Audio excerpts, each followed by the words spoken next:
tu ansío ver a mi Jesús.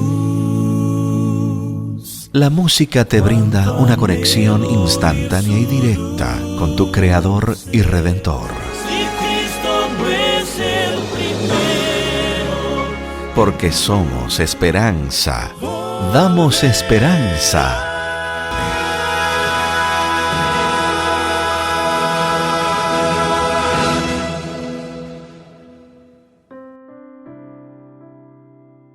Crea en mí, oh Dios, un corazón limpio y renueva un espíritu recto dentro de mí.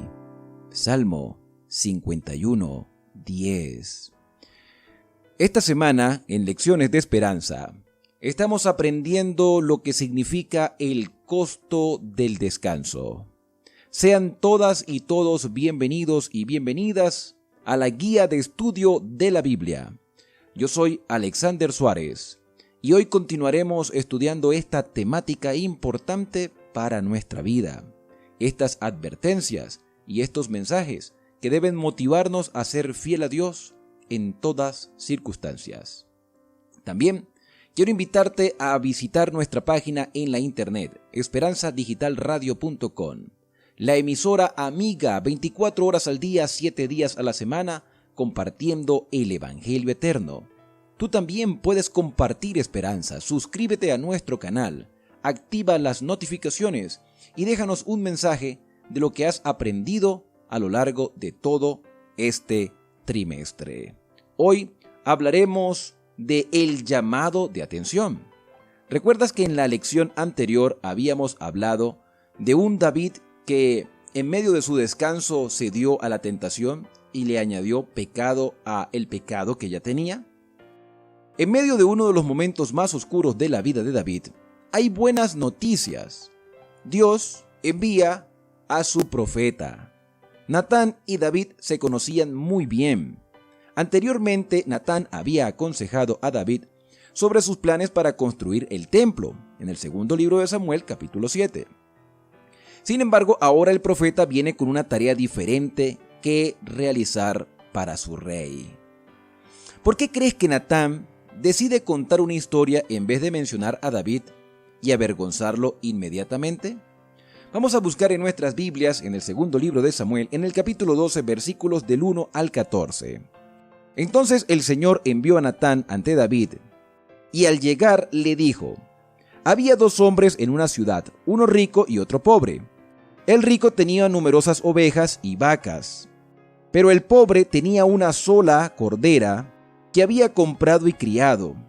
Había crecido con él y con sus hijos, comía de su bocado, bebía de su vaso y dormía en su seno, y la tenía como una hija. Un viajero llegó a casa del hombre rico, y él no quiso tomar de sus ovejas ni de sus vacas para dar de comer al viajero que lo visitaba, sino que tomó la oveja de aquel hombre pobre y la aderezó para su huésped. Entonces se encendió el furor de David en gran manera contra aquel hombre y dijo a Natán: vive el Señor que ese hombre es digno de muerte y debe pagar la cordera con 4 tantos porque hizo tal cosa y no tuvo compasión. Entonces replicó Natán a David: tú eres ese hombre. Así dice el Señor, Dios de Israel: yo te ungí por rey de Israel y te libré de manos de Saúl, te di la casa de tu señor y las mujeres de tu señor en tu seno. Además, te di la casa de Israel y de Judá. Y si esto no fuera poco, te añadiría mucho más. ¿Por qué pues tuviste en poco la palabra del Señor y cometiste lo malo ante sus ojos? A Urías hitita heriste espada y tomaste su esposa para que fuese tuya, y a él lo mataste con la espada de los amonitas. Por eso, la espada no se apartará jamás de tu casa, por cuanto me menospreciaste y tomaste la esposa de Urías hitita para ti. Así dice el Señor: yo levantaré el mal en tu misma casa. Tomaré tus mujeres ante tus ojos y las daré a tu prójimo, que yacerá con ellas a la vista de este sol. Tú lo hiciste en secreto, pero yo haré esto ante todo Israel y ante el sol. Entonces dijo David a Natán: pequé contra el Señor. Y Natán respondió a David: también el Señor ha perdonado tu pecado, no morirás. Pero por cuanto con esta acción hiciste blasfemar a los enemigos del Señor, el hijo que te ha nacido morirá. Sencillamente Natán contó una historia con la que David, el ex pastor, podía identificarse. Sabía que David tenía un sentido de justicia e integridad sumamente desarrollado. Por ende, en cierta forma se podía decir que Natán le tendió una trampa y que David cayó directo en ella. Cuando David, sin saberlo, pronuncia su sentencia de muerte, Natán le dice: tú eres aquel hombre. Hay diferentes formas de decir tú eres aquel hombre, gritando, acusando a la otra persona y apuntándola con el dedo directamente a la cara, o expresando preocupación y cuidado. Las palabras de Natán debieron de haber estado mezcladas con gracia. En ese momento David había sentido el dolor que Dios siente cuando uno de sus hijos conscientemente se aparta de su voluntad. Algo hizo clic en la mente de David. Algo le partió el corazón. ¿Por qué David responde con pequé contra Jehová en lugar de pequé contra Betsabé o soy un homicida? Vamos a ver lo que nos dice el Salmo 51, versículo 4. David expresa: contra ti solo he pecado, e hice lo malo ante tus ojos, pues tú eres justo cuando hablas, y sin reproche cuando juzgas. Sencillamente David reconoció que el pecado que inquieta nuestro corazón es principalmente una afrenta contra Dios, el Creador y Redentor. Nos hacemos daño a nosotros mismos afectando a los demás. Acarreamos deshonra a nuestras familias e iglesias. Sin embargo, en última instancia, hacemos daño a Dios y clavamos otro clavo en el áspero madero que apunta hacia el cielo en el Gólgota. El reproche del profeta conmovió el corazón de David. Se despertó su conciencia y su culpa le apareció en toda su enormidad. Su alma se postró en penitencia ante Dios.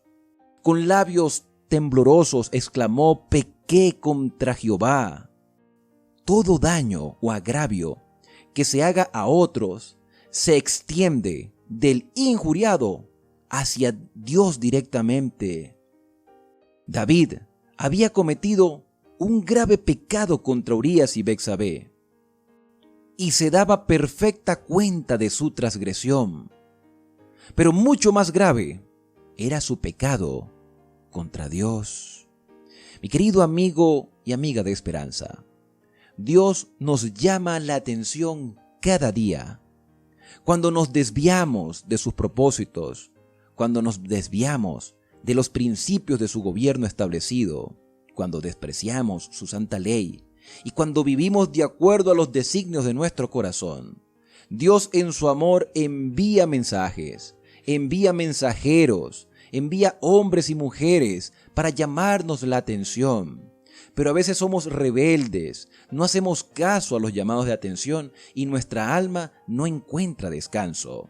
Debemos ser sinceros con nosotros mismos. Debemos demostrar arrepentimiento y dolor no solo por el daño que nos hicimos a nosotros o a otras personas, sino porque directamente ese daño es para con Dios, quien ha establecido una norma de vida para que tú y yo seamos felices, pero la hemos despreciado.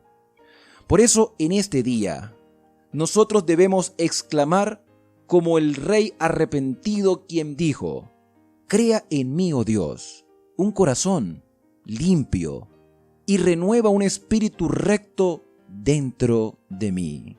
Salmo 51:10. Para nosotros todavía hay esperanza.